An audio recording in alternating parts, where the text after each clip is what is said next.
शहर के न्यू अंबेडकर भवन में LRS को लेकर आवाम के लिए एक शऊर बेदारी प्रोग्राम अमल में लाया गया।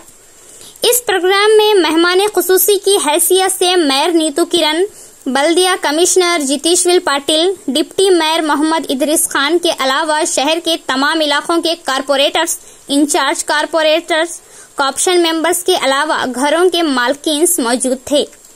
इस मौके पर जितेश्वर पाटिल ने कहा कि शहर में गैर कानूनी नॉन लेआउट आर्जियों को रोकने के लिए रियासती हुकूमत ने LRS स्कीम को नाफिज किया है। इसके ताल्लुक से अवाम में शऊर पैदा करते हुए कहा कि शहर के तमाम मौजूदात में LRS स्कीम पर अमल किया जाएगा। गुज़िश्ता माह अगस्त में LRS GO नंबर 131 को नाफिज किया गया और इसकी आखिरी तारीख 15 अक्टूबर दी गई।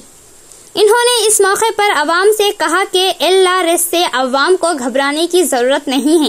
LRS से गरीब अवाम का नुकसान न होने की बात कही। इसके अलावा डिप्टी मेयर इदरीस खान ने भी अपने ख्यालात का इजहार किया।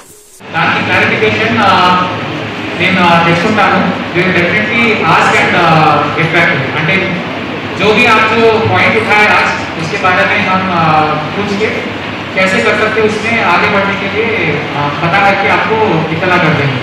तो सभी को शुक्रिया यहाँ पे आके LRS के बारे में इंफॉर्मेशन जो डिस्कशन हुआ सभी को फायदा हुआ, तो सभी को बहुत बहुत शुक्रिया। Honourable mayor garu to say a few words తెలుగులో కూడా అదే మాట నేను తెలుగులో చెప్పాను అప్పుడు కూడా మీరందరూ ఇక్కడ వచ్చేసి మాట్లాడారు, దాని గురించి ధన్యవాదాలు, చాలా ధన్యవాదాలు అంటే చెప్పారు।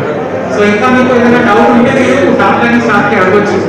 అండ్ ప్రింట్ అవుట్స్ లో యాక్చువల్లీ ఇన్స్ట్రక్షన్స్ అన్ని ఉన్నాయి, అంటే ఎవరికి ఏ రేట్ పడుతుంది ఒక ఎగ్జాంపుల్ క్యాల్కులేషన్ కూడా చూపించారు। అంటే ఒక 2 గజాల ప్లాట్ ఉంటే ఎంత వస్తుంది చార్జెస్, అది ఒక ఎగ్జాంపుల్ లాగా చూపించాను। సో దయచేసి అందరూ సో ఆన్లైన్ పెట్టేసి ఒకసారి ఫామ్ చూస్తే అందరికీ ఈజీగా అయిపోతుంది।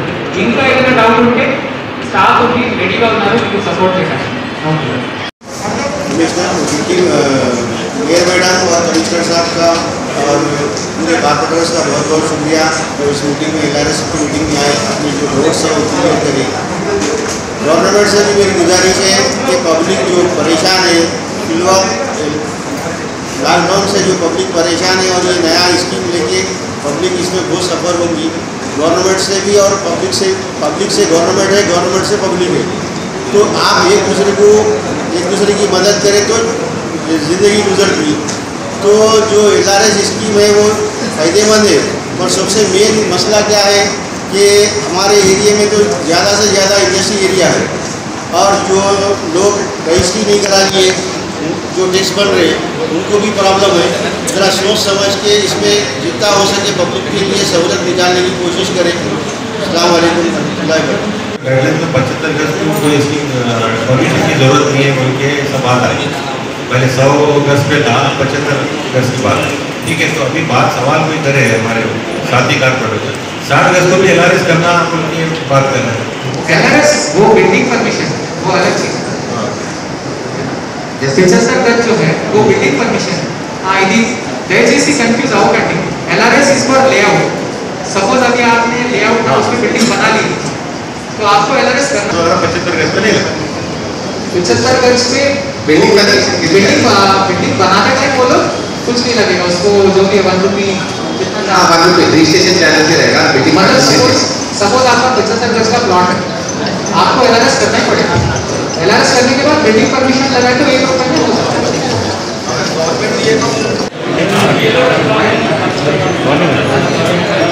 आवाम के परेशानियों को ज़मीन के हिसाब से परेशानियाँ जो है वो ख़त्म करने के लिए वो LRS स्कीम अब मुख्यमंत्री जी ने भर कर लाए उसे है।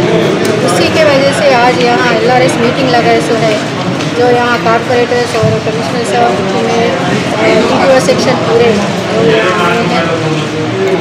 वो जो भी ज़मीन के कुछ LRS नॉन लेआउट जो है वो LRS रेगुलराइजेशन बनाने के लिए ये स्कीम लगाए से हो, जो इसलिए मैं आवाम से गुजारिश करती हूँ कि ये टाइम यूज़ कर ले।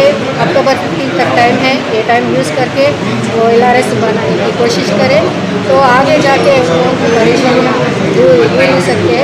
मैं सबको ये विनती करती हूँ। आज ऑनरेबल मेयरगंज और ऑनरेबल डिप्टी मेयरगंज और कॉर्पोरेटर्स और जो रेजिडेंशियल वेलफेयर एसोसिएशन है उनको यहाँ पे बुला के एक सभा रची गई जहाँ पे सभी से डिस्कशन हुआ LRS किसको एप्लीकेबल है, किसको एप्लीकेबल नहीं होता और फीस कैसे भरते हैं उसके बारे में डिस्कशन हुआ यहाँ पे। तो अभी LRS जो है इसमें बहुत ही सिंपल हो चुकी है प्रोसेस। कोई भी अपने ऑनलाइन जाके डॉक्यूमेंट्स अपलोड करके अपनी सिंपल सी इंफॉर्मेशन, बेसिक इंफॉर्मेशन भर के LRS के लिए अप्लाई कर सकते हैं। 15 अक्टूबर तक समय है, उनके पास वक्त है और बाद में फ़ीस भरने के लिए जनवरी तक समय मिलेगा। तो इसके लिए जल्द से जल्द इसका फ़ायदा उठाएं क्योंकि जैसे गवर्नमेंट से ऑर्डर्स हैं, रजिस्ट्रेशन आगे से अनअप्रूव्ड लेआउट्स में प्लॉट्स हो या परमिशन बिना कोई बिल्डिंग हो उनको रजिस्ट्रेशन किया नहीं जाएगा। तो उससे पहले ही इस स्कीम का फ़ायदा उठा के जो अनअप्रूव्ड लेआउट्स है या जिनका ड्राफ्ट स्टेज में हुई उन्होंने छोड़ दिया है, ऐसे लोग आगे आके LRS के लिए अप्लाई करें तो सभी को फ़ायदा होगा और आगे जाके कोई दिक्कत उनको नहीं आएगी। जो इतना उन्होंने मेहनत करके पैसे लगा के कोई प्लॉट खरीदा होगा और उसमें कोई खामियां होंगी तो आगे जाके उनको और नुकसान ना हो, इसके लिए वो लोग LRS अप्लाई करें और बाद में जो है उसका फ़ायदा हो। उसी के साथ साथ जो मास्टर प्लान के हिसाब से एक्चुअली परमिशन दी जाती है तो कॉर्पोरेटर्स से भी मेरी गुजारिश है कि वो लोग मास्टर प्लान एक बार देख लें क्योंकि मास्टर प्लान में हो सकता है कि जिस एरिया की वो बात कर रहे हैं वहाँ पर रेजिडेंशियल इंडस्ट्रियल जो है पहले हुआ होगा लेकिन बाद में जब ड्राफ्ट फिर से रिवाइज हुआ था तो उसमें इंडस्ट्रियल हटा दिया गया तो उसकी वजह से उनको फिर कोई दिक्कत ही नहीं आई और आगे भी जाके जो है मास्टर प्लान दे के ही लोग अपना परमिशन के लिए लगाए ताकि उसमें उनको कोई दिक्कत नहीं हो।